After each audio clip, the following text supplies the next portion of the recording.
Welcome to yet another exciting episode of the Cash Flow Diary Podcast, the podcast that teaches you insider tips, tactics, and strategies for creating leverage streams of cash flow into your life. Learn from top-performing entrepreneurs, business owners, investors, and thought leaders from across the globe as they share their secrets to success.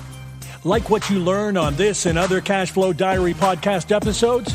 Go to learninvestingnow.com and sign up to receive powerful tips and information that will help you succeed as an entrepreneur and investor. Now, here's your host, investor, entrepreneur, business owner, educator, speaker, author, and master facilitator of Robert Kiyosaki's cash flow game, Jay Massey. Welcome to Cash Flow Diary Podcast number 200. The voice you're hearing is not the one you usually hear on this podcast. Don't pause the recording. Don't freak out.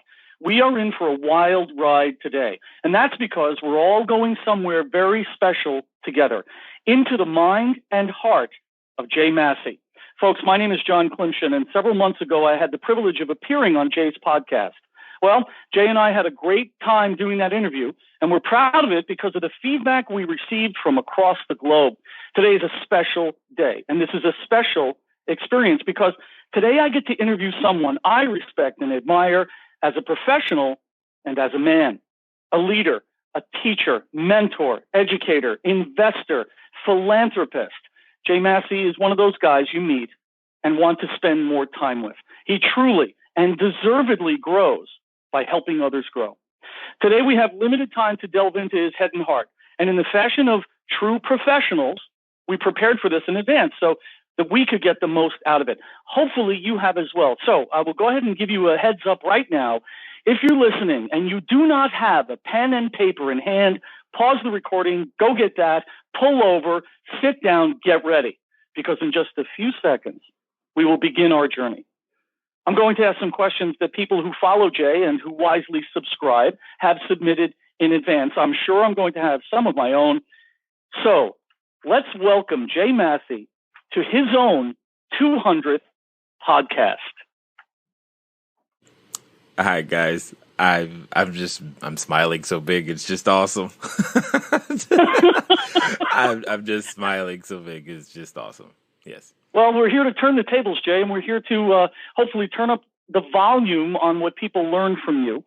So I know that this is something that is unusual because usually you're driving it and you're bringing all the energy and you're trying to draw information and ideas out of people. Well, we have had a whole bunch of people, including myself, say, you know what is really going on with him? How do we get the most out of him? And what questions, if I had 2 minutes, 5 minutes, or 67 minutes with him, what would I want to ask him? So let's begin by asking you, if you had to choose 3 words to live by, what would they be?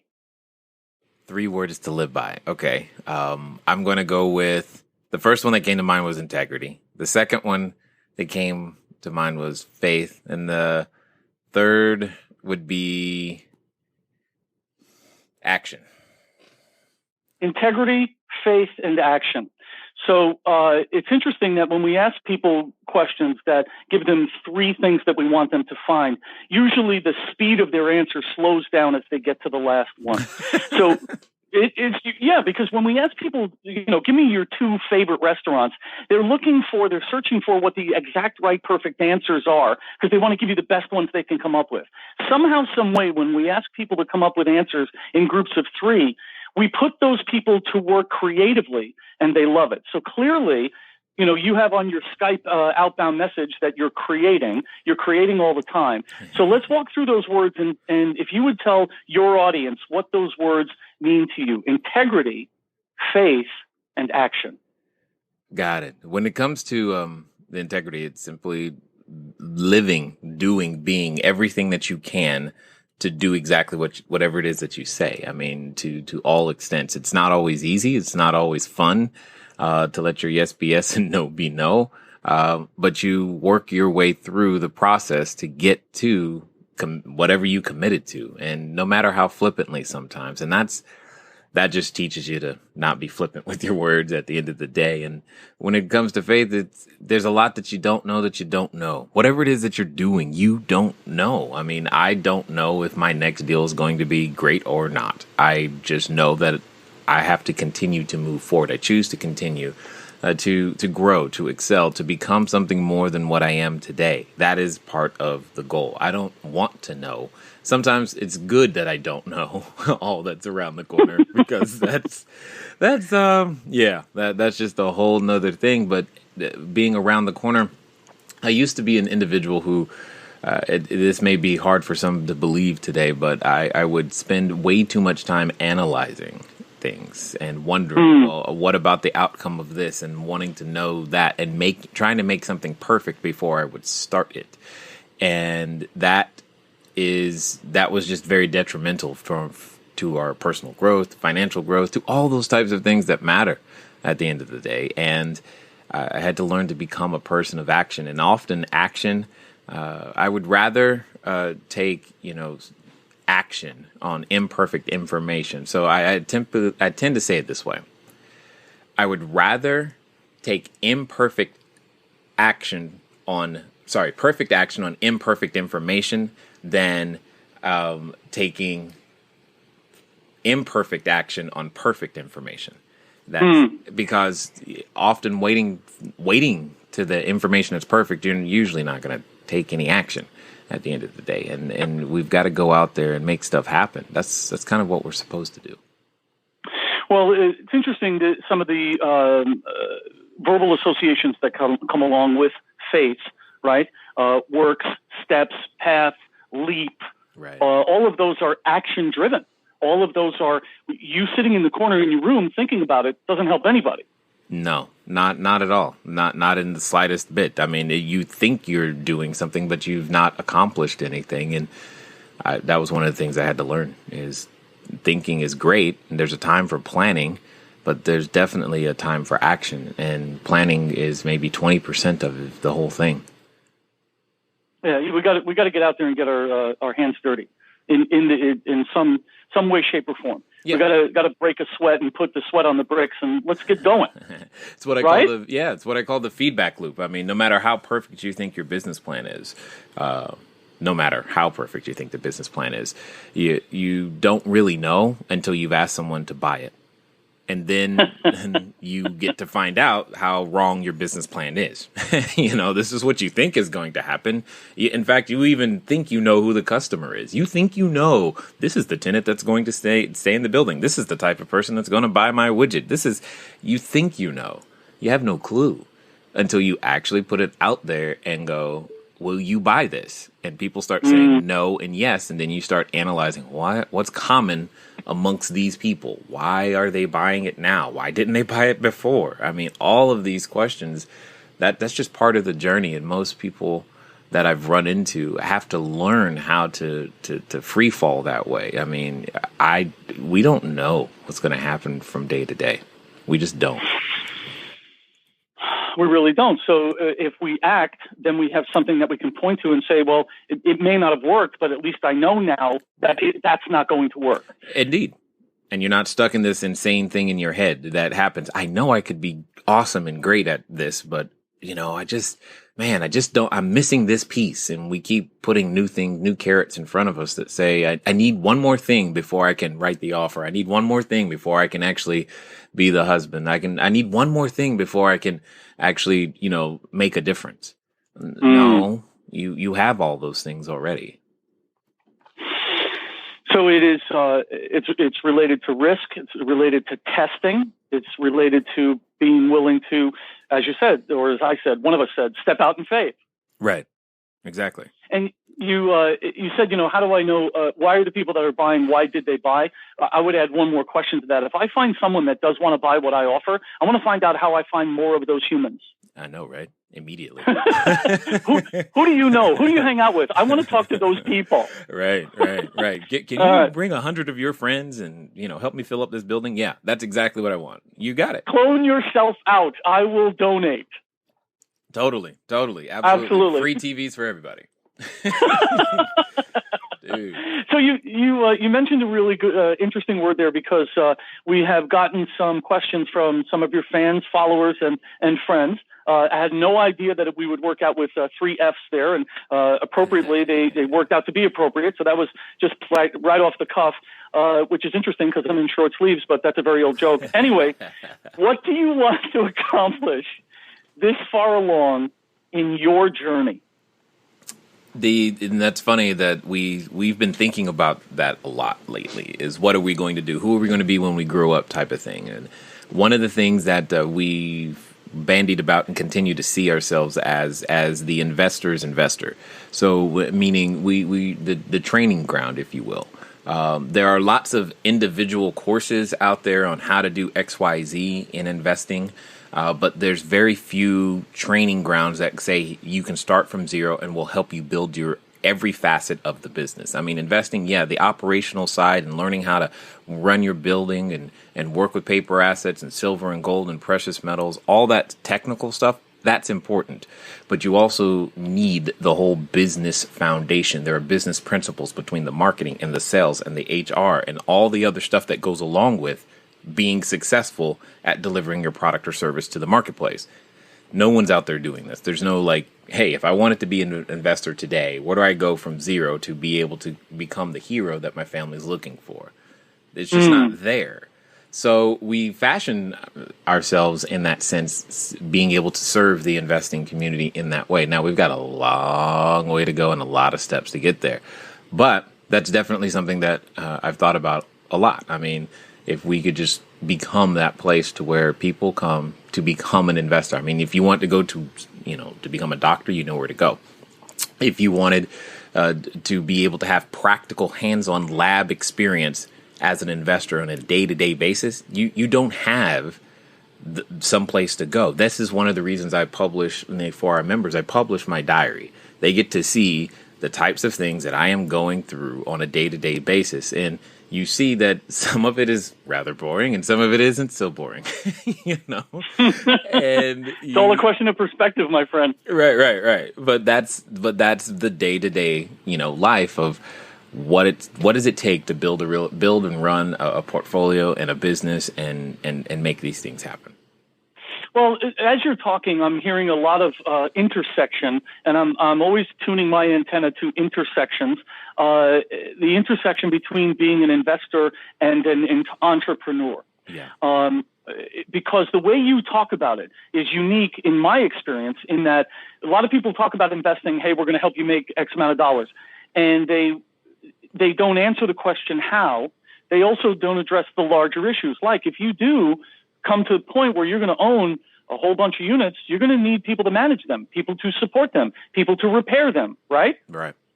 So all of a sudden, may not realize it, but you are going to be building a business. Right. And this, to me, this is the key to the future of our economy. Is as long as we keep creating jobs, we're going to have a strong economy.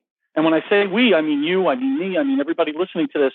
Every time we hire someone, whether it's a consultant or a part-time person or a full-time person, we're feeding the economy. So it's a great thing to get to achieve what we want to achieve and help others achieve what they want to achieve. And that's the kind of I guess what you would call the positive feedback loop. Yeah, absolutely. I mean, that's pretty much what we do. I mean, as we use the word investor, but it's just really a different form of a business owner, in my opinion. When we use different resources to go out there and make these things happen. So we've got to employ people. People need jobs, and we get to use our creativity. That's probably the most fun part of the whole thing, is we can create an idea and then take that idea and find a way to present it to a market and find out, does it work? Does it not work? And even if your idea is, hey, if I just take this 2-bedroom and turn it into a 3-bedroom house, what'll happen? That's your idea, and you're just putting it out there to the marketplace. Unfortunately, because, it's real estate or, whatever the asset is, it doesn't really matter. But whatever it is, you find out rather quickly whether you got good ideas or not, but you can also create jobs in the process, which is pretty cool to think about, that you sit at home and you can create an idea of that and then package that idea in a valuable container to receive your income. So you do have to act on the idea. That is a prerequisite, because I can tell you that there's a number of people listening right now who they've been walking through a store at one time, and you're just walking them down the store, you're not really paying much attention, and then all of a sudden something out of the corner catches your eye, and you just look at it and you stare and you say to yourself, I had that same idea. Oh, I hate that. The only difference is the other person decided to do the work, get the patent, do whatever they had to do, and they got the product in the store, and now you're upset like they stole something from you. Like, no, they did the work. Your idea was clearly sound. We all have great ideas. The difference is between those who actually are willing to do the work to act on them. Someone years ago that I heard speak said, ideas are a dime a dozen. People who put them into practice are priceless. Yeah, exactly. Yeah. Because everybody's thinking, well, can I make this much money? Can I make that much money? I remember the first time I got a sales job, and I talked to my dad about the fact that I had gotten hired as a salesperson. And I said, I could make almost as much as X. And my father said to me, and he had never sold a thing in his life, he said to me, why are you limiting yourself to a number? Nice. I love that. Nice. I was a young man back then. So you've got a lot of ideas, clearly, because that's what you do. You're creating. You've served a whole bunch of people because you've helped them to put their ideas into practice. I want to drill down a little bit here. I want to get a little closer for people listening, and I want you to answer a very tough question. Okay. What is your biggest dream? Yeah. The part of the reason we're doing what we're doing and setting ourselves up this way is there's a number of organizations out there, one of which is Hope Worldwide. They, build hospitals in foreign countries, third world countries, and anytime you hear of a large earthquake or a large tsunami, or I promise you, they are there. They've had 5-star, they've been rated 5-star by all the charity organizations for a long, long, long time. Most of the money they're just really, really good at what they do. Yet, like most nonprofits and charitable organizations, they're reliant upon donation. Well, one of the things that hit me, one of the things that I don't like is when I go to church, there's always money that's needed, and that's fine. But the fact that the church is dependent upon it as the income source bothers the tar out of me. So I was like, all right, as an entrepreneur, I could go out there, create some product or widget, and donate money. That's wonderful. But what I have that's more valuable is my brain. How can I donate my brain or ingenuity or ideas? And so the plan is to continue to go out there, obviously acquire real estate, find those investors who resonate with that message and want to help us, with their capital, to use their capital, obviously, to create a stream of income for them. But most importantly, and just as importantly, create quality real estate that where a portion of the proceeds from that real estate tend to be donated to an organization that allows nonprofits to be self-sustaining. That excites me because that can outlive me. That has the ability of outliving me. That means after I'm gone, those don't, think about it for a second. I don't have to twist anybody's arm to go on vacation. Most everybody wants to go on vacation. So if you happen to go on vacation and you were going to pay what you were going to pay anyway, but that particular hotel or that particular destination decides, hey, because you came here or because this is who we are, part of what we're doing is donating a portion of those profits, your room rent, back into these nonprofit organizations so that they have a sustainable stream of income. I think that's a great thing. And because it's sometimes feels like pulling teeth to try to get somebody to donate money, but hey, let's go on vacation. You don't need to know, right? Can always find the money for that. Yeah, it's there. So that's kind of the idea, and working to be that person, to become the man that's required, that's necessary to head that up and make that happen is a challenge. But it's a challenge that I willingly accept. And after, being able to do that would be awesome. And then, I like the idea of just traveling around the world and taking photos. I really like photography more than I should, but taking photos with my wife and just going places and taking photos, I think it'd be cool. So I have a couple of questions that have come to mind hearing that story. And we have a bunch of questions from, as I said, fans, friends, and followers. So your biggest dream is to create an ongoing stream of income for nonprofits. Yeah. That is not seen as a donation, but it is seen as something that is a natural product of what people are doing already. Correct. Okay. Where did this idea come from? It was me and another friend. We were at a park, if I remember correctly. And I was trying to figure out what I could do to contribute to the cause. And, we had some missionaries people going places, people going here. And I'm just like, that just didn't feel like me. And he turned to me and said, Jay, somebody's got to pay for it. I'm like, what do you mean? He's like, well, in order for all that good to be done, somebody somewhere has to generate the income to make that happen. And I was like, you know what? That's something I can do. I can learn how to become that person. I know how to make money. I can make money for anybody. I was like, awesome. All right. So let's figure out what that looks like, what that means. And, anytime there's, a need in the world, or anytime, we do these things called special contributions. And occasionally in my head, I'm like, man, we should be able to. We're Orange County. We should be able to give more than this. And I like that it just wasn't satisfactory, and it just bugs me, when I hear organizations say things like, you know what, we got to lay off staff because we don't have enough money in the budget. I'm like, okay, something's got to give, and I've got to do something. I can't. I just sit around and do nothing and just say, oh well, guess we just don't have it. Doesn't sit well with me. So. I've been wondering what could I do for a long time, and this is something I believe I can do and grow to do, because again, it's not like I had the idea of real estate investing and all this other stuff. I just knew the goal that I wanted to accomplish. All these steps have appeared before me. I trust me, I didn't know that 200 episodes of a podcast was something in my future. Well, that's a great lead into one of the questions that I wanted to ask, which is, what do you know now about yourself, life, the world, that you did not know when you began Cash Flow Diary? I didn't know I had anything to say, to be honest. I didn't know that people would listen. I didn't know people would. I literally did not believe that people would actually take action and do the things that I said to do, regardless of the results that I've achieved or not. And I, now having done it for a while, I've just been inundated, and I'm excited about the results that I hear about, from Estonia and Lithuania and from UK and Germany, and as well as obviously here in the US, and just hearing like, wow, you did it. That's awesome to me.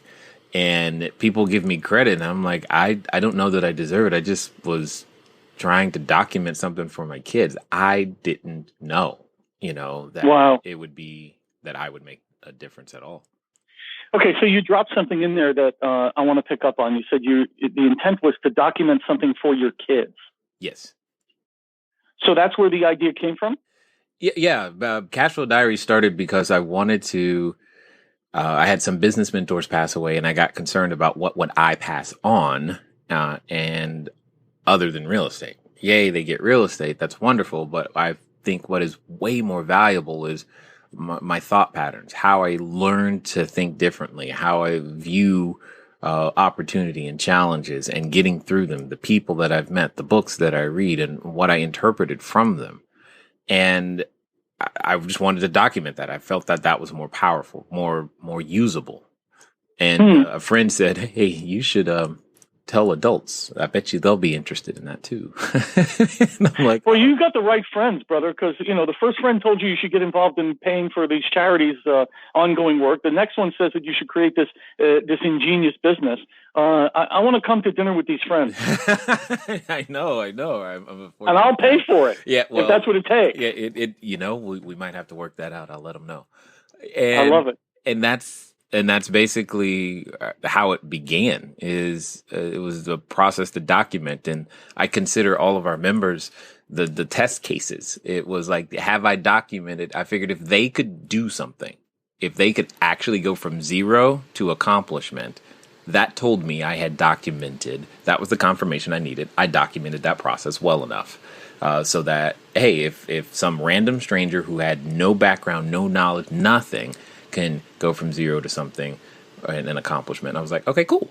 Then my kids could do the same thing. They could follow it if they so chose. I just knew I had the process documented. And that's pretty much what we've been doing. And it's been exciting, and it just keeps taking me into new places over and over again, which I kind of enjoy.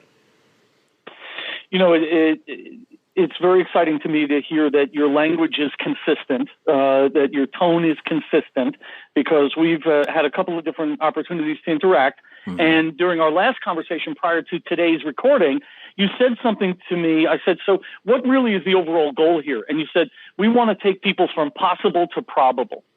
Yeah. Yes. And that's the thing. It's, I mean, and I grew up not thinking what I do was probable or even possible for me. And unfortunately or fortunately, simply because of the way that I look. And that's just so many paradigm shifts were necessary to change all those things. The thing is that most everything that we want has always been possible. Okay. But we're not surrounded by the right tools, knowledge, skill sets, etc., to make them probable. And that's where our community comes in. I mean, we start surrounding you with a lot of the right people. Yeah, and I know it sounds weird. How can you do this in an online environment? I'm just telling you, I've watched it work. I've been watching it work, and we've been growing at a breakneck pace, especially these last few months, which is great. And it's just amazing to see that as more people who are seeking and pursuing the same things and submitting to the same language and training and indoctrination, they're able to achieve things faster and faster and faster. And it's pretty cool to watch happen, literally right before our eyes. And it just makes, and the more people that are there, the more probable all these things become. I mean, what used to be difficult was reaching another country, yet now we've got members in other countries that many people want to do business in, or reaching another state. And all these resources come together to help us succeed. And it's just pretty cool to watch it happen. Well, you're watching it happen from basically from the driver's seat. I mean, not that you're driving what people are doing with the information that you teach. However, you are absolutely, I guess it's the passenger seat. I'm too excited, forgive me, because you're really a part of this. And it's not because you've inserted yourself into it. It's because they've chosen to step out onto the path right next to you. And I think that one of the keys to the success that you have and are enjoying is that you make this stuff accessible. It's not an exclusive feel in any way, shape, or form. The fact that you can bring your material across international borders and it speaks to people says that it is it's a deeply resonant message. Yeah. You want to talk about something I didn't know? I didn't know that at all. I mean, I remember the first time I went to Estonia, I was like, I don't know how this is going to go. And I'm like, I just didn't know. And do you speak Estonian? No. You're catching on. I'm like, I don't speak the language. I've never been there. It's probably going to be cold. All of those types of things. And yet I've gotten messages back. Hey, we were able to raise capital. We got this deal done. And then I'm just like, wow. Okay. So this is, and my team told me a while ago, they just said, Jay, this is bigger than you now. And I'm like, okay, I don't know what that means, but that's all right. I'm open for the journey and learning about it and just continuing to move forward. Another thing that you didn't know would happen. No, I had no clue. No. And when you started Cashflow Diary, had you imagined the team that you have now? No, I laugh. It's only funny because it's true, right? Right. Yeah. I laugh because how I found one of the first guys who helped us put a lot of our video equipment and our website together is I hold a cash flow game often on New Year's Eve. That instead of going out somewhere, we have cash flow at our house. It's pretty fun. Anyway, he came over and I was so excited to show him all the stuff that I was doing and how I was doing it. And I was literally trying to be in front and behind the camera by myself at the same time, recording the videos and all this other stuff. And he just politely inserted himself into my life to help me out because he could tell. He could tell that. Like, dude, you're killing yourself. This is not the way to go. Yeah. It literally. He's said that. No, don't do that. Let me help you. I'm like, oh my God, am I that bad? And the answer was, yeah, I was that bad alone, and that's okay. Well, I don't know that it's always you're that bad. I think that so much of it is you understanding and connecting to what you are personally best at. And I think a lot of people get hung up on they want to be best at everything. Well, me personally, at my stage of life, I'm pretty okay with the fact that I don't have that kind of time. Right. I don't plan on being. No, not. I don't want to be the best at everything. I want to be the best at the things that I do, that I have chosen to master. So I'm looking at information that your team has sent me, and we've got a whole bunch of questions we want to get to in just the remaining 26 minutes. So we'll do the best that we can. You never know. We may have to do this again at 300 podcasts. Who knows? And those of you that are listening, that's called an assumptive close. That's what that is. All right. So your team tells me that you've worked on stage with some very big, very impressive names. Sure. John Assaraf, Simon Black, Mr. Kiyosaki. Yep. Who would you point to and say, whether they're on that list of names or elsewhere, who would you say has been your biggest mentor? Biggest mentor. Okay. Yes. I'm going to. Well, they're not on. They're just not on that list in either case. So obviously, being a follower of Christ, Jesus is the biggest mentor. Period. He's got most everybody's information is a rehash of something he said in some way, shape, or form.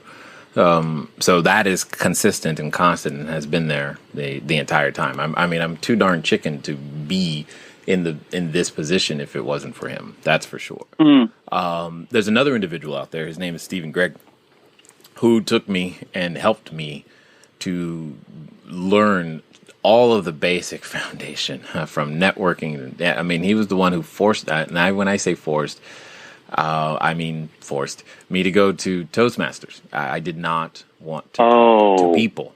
I just didn't want to go. There was no way. I wasn't going to do it.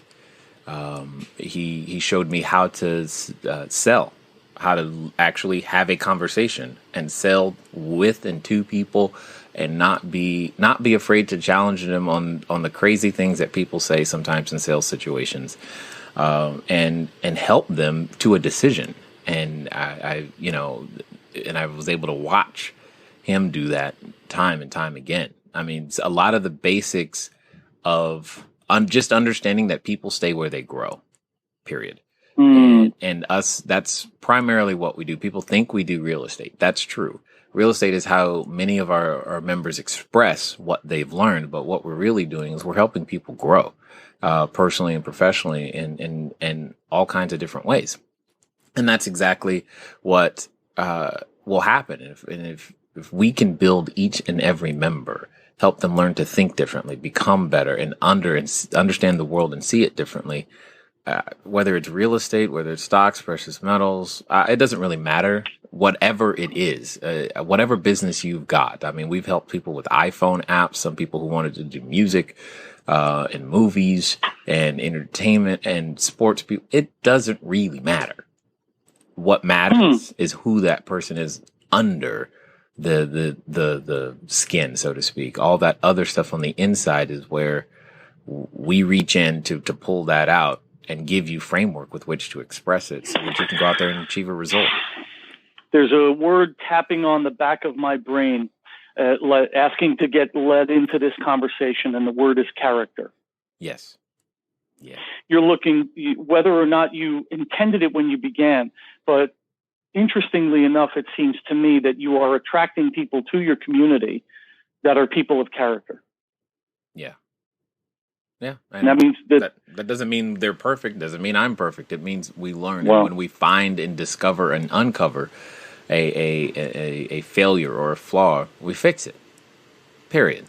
I mean, and we go about fixing it. We don't necessarily run from it, although depending on the size, you might want to run for a time because it's just like, oh my God. But you turn around and you eventually fix it. And that's exactly what it comes down to, is figuring out how to become that person. Very few of us are born the person capable of receiving that which we are asking for. So we have to become someone different. You ever read the book, The Go-Giver? No.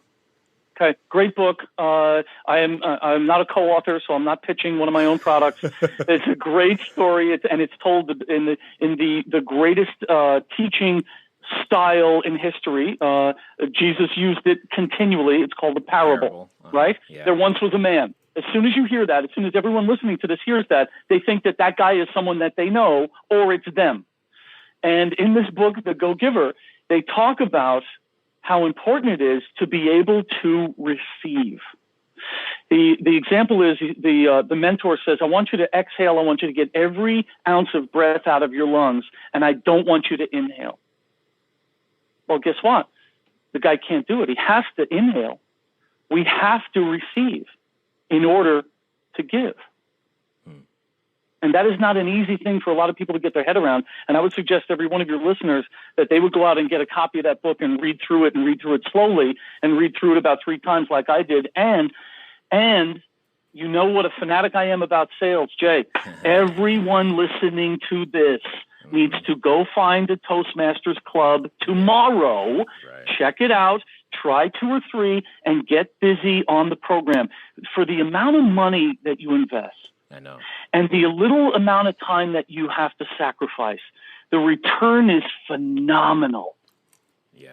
Yeah. Toastmasters rocks. Go ahead. I'm sorry. Yeah, no, I was going to say the same thing. And as an additional assignment, if you will, go listen to Cashflow Diary episode 67. I actually interviewed Bob Berg, the author of said book, The Go-Giver. So you can hear from him in his own words. I didn't even know that. I should be more up on what you're up to. Okay, so I have a couple of questions here, and we got like 17 minutes left. Let's see. What do we want to hear about? Do we want to hear about techniques, or do we want to hear about what goes on in your heart? I think we want to go to what's in your heart, and then we'll talk about techniques. So I would like to hear about your involvement, you, Jay Massey, your involvement in basketball for underprivileged kids. Well, it's at the end of the day, basketball is something that's close to I grew up playing basketball. I like watching it. It's fun. And if it wasn't but for an accident, who knows what my life would have turned out to be. You know, I was thinking I was going to go play college basketball, and then from college basketball, I was open to the idea of going further than that. But an accident prevented that from happening, and that's okay. At the end of the day, basketball is a way to get someone's attention about something that I've since learned that's way more important than a round ball. And that's just understanding financial literacy and concepts. I mean, growing up where I grew up, how I grew up, that there's no reason I should know what I know today, but I do, and I'm grateful for it. And the sooner someone can be exposed to these concepts, the better. And I've watched this through my oldest daughter, who's now 18. She's been learning a lot of these concepts since she was 9. And she thinks differently. She responds differently to certain stimuli and pressures when it comes to needing capital and cash. And she gets the idea of how to go out there and make something of value and sell it. And in fact, my one of my younger daughters has just started doing the same thing. She literally just sold a little bit ago, like her first 6 crochet items, and now we can't get the crochet utensils out of her hand. She is just going to keep, I know what's about to happen here. She's just like, I'm just going to keep making stuff. And I mean, she's 7. So anyone, you're going to buy it. It's a 7-year-old, right? But sure, at some point she's going to have to learn how to make a quality product and all this other stuff. But the point is, she got the principle She didn't just ask for money. She made something and then asked somebody to buy it. And they said yes. And I'm just like, yeah, this is the good stuff. And, being able priceless lesson. And especially as a father of daughters, it's just something I'm really concerned about. Like, who are they going to marry? Mm-hmm. Oh, God. So, putting all that together, I don't know. I just think it's cool. Well, we got away from something, though. I asked you about your involvement with basketball for underprivileged kids. Yes, that's true. Sorry. Basketball. The point is that the teaching the principles to the kids is what matters, and the basketball just grabs their attention. That's really all it's designed to do. It grabs their attention, and then we have these opportunities where they go into the classroom setting with me, and I help them begin to understand some of these financial concepts. Some of the kids that we've worked with in the past have written back saying, you know what, Mr. Massey, I'm going to go to college now because of that. They weren't thinking college, but now they're like, you know what, I can probably go to college now. I have an option. I have a choice. And not all people belong at college. And some people, like, myself, I didn't know I didn't belong there. And if someone doesn't come along and say that there's another option, you might actually think the only way to go out there is to get good grades, get a job. That might be what you're supposed to do. And right. If you don't know that, if someone doesn't come into your life to tell you that there's another option, you might feel a little discouraged and you might make a wrong choice, in terms of who you affiliate with and what you choose to do with your time. And, end up in jail or on the news or something in a negative way. And this opportunity gives the kids an opportunity to see someone, in most cases, not all, but in most cases, someone who's very similar to them, choose something different. And like, wow, I didn't know that was an option for me. Well, the fact that people at an early age it can get into their head, can open their eyes to the fact that they do get to choose how they spend their time. The earlier that occurs in someone, the more inspired they end up being.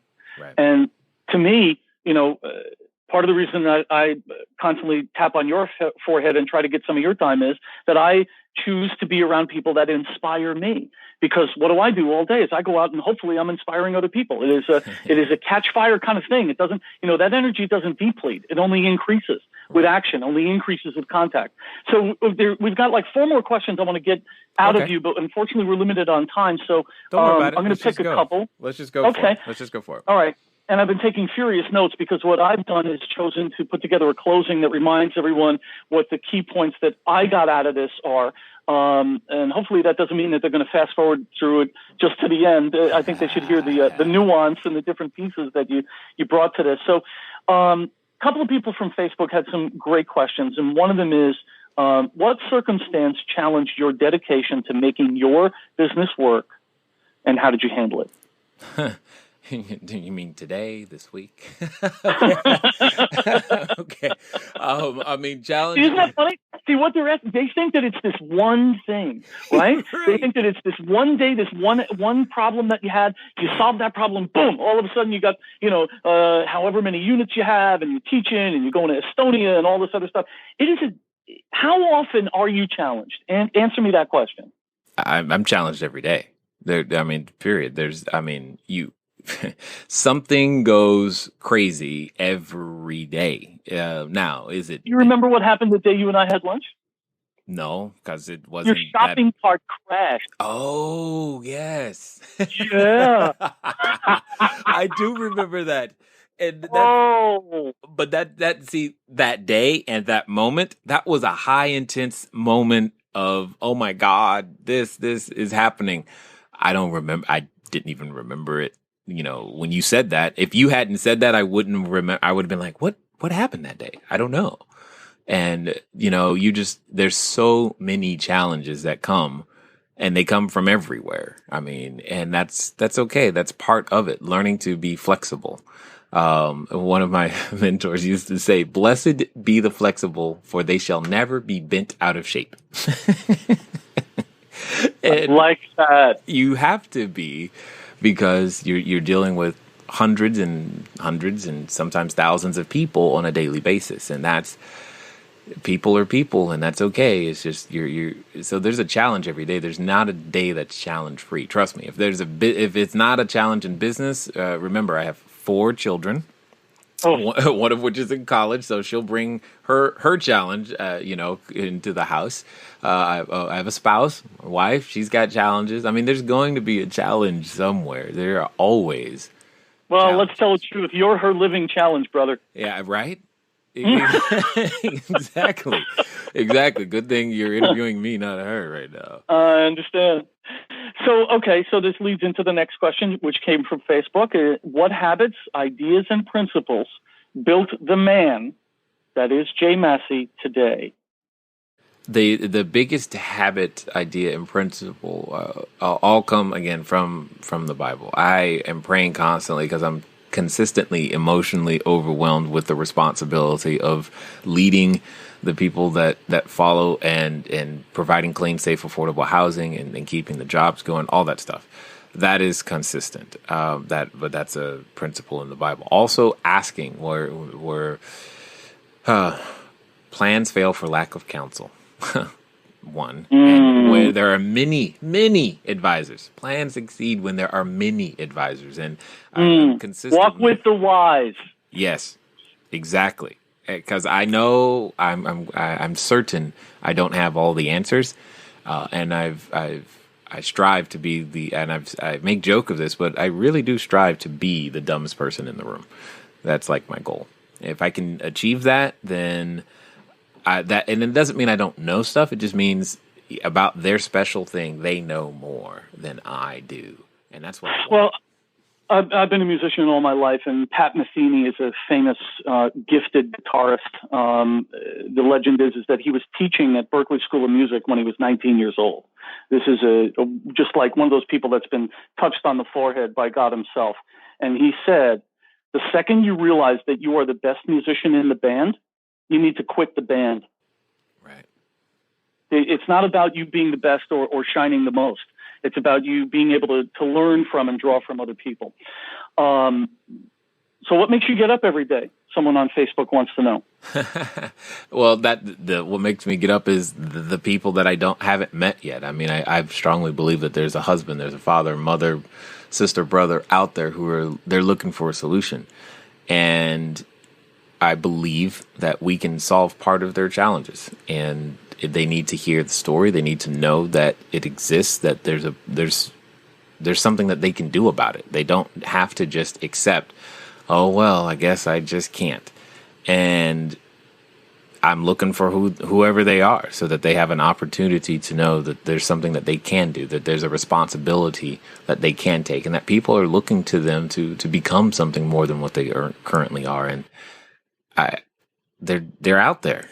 And it's just evident they're out there. And if we can make a 0.001% difference, then great. That's what I'm doing. You know, all of us, we humans, every single one of us, you, me, everybody listening to this, we all are capable of so much more than what we have already achieved.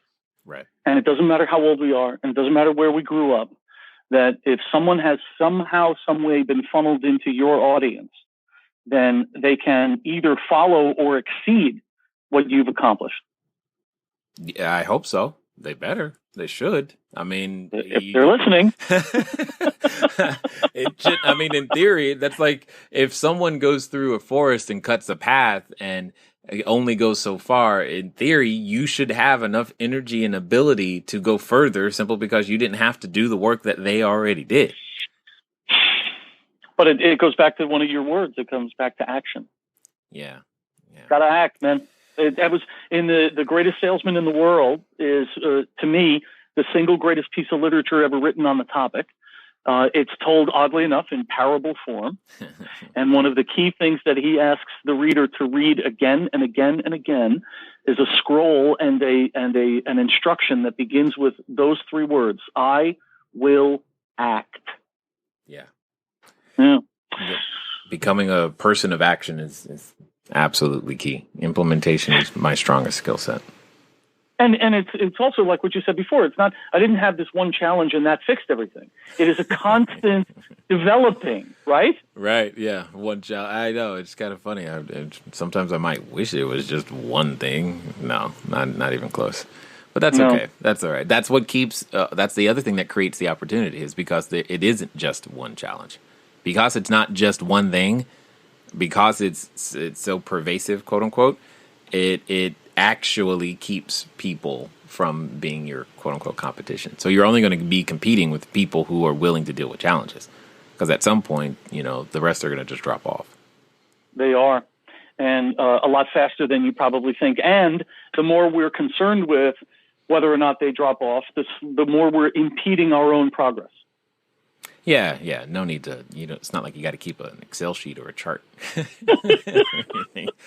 Although you and I both know people who have. Yeah. Well, yeah. Just keep going. Just keep going. You'll be fine. Just keep going. Next. Focus on your people. Right. That's right.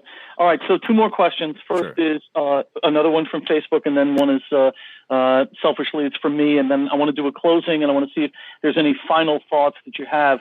From Facebook, someone asked, what's your most successful creative acquisition technique? That's easy. It's what we call a purchase money mortgage. It's where many people just call it seller financing, but there's so many different forms of seller financing. It's just helping a seller or a person who has a piece of property or an object you wish to purchase understand the tax consequences of why they don't want all cash. They think they want all cash. Most cases, it's not beneficial to them unless they like making a very large donation to Uncle Sam. Then, or whatever their tax jurisdiction is, it's usually not in their best interest. And when you know that helps you avoid, all kinds of extra challenges when it comes to trying to acquire a property, and just being able to adequately, properly explain those benefits, not the benefits to you, but the benefits to them as the one who's going to be holding the note is important. And once you've learned to do that, I think you're going to be, you'll be happy with the results, because you'll be able to buy more property than the next guy, whether or not banks are lending. Interesting. Okay. So we've asked similar questions to this, but this one is just burning in my mind. Who, at this stage of your life, your career, your development, your success, however that may be measured, who right now in your life do you admire? I'm growing in my admiration for this concept of grace that God continues to pour out upon me. That is for sure. And as far as a person that I could, that I see, there's an individual by the name of Kevin Maines, who's one of the lead evangelists at church, and I'm learning about how much I have in common with him from a mental, emotional makeup, or how much I feel I have in common, and how he's been able to overcome, just the using constant prayer and these types of things to be able to persevere. And I've always held a special spot for anyone who's been in any form of military service, having been in a military family my entire life, obviously.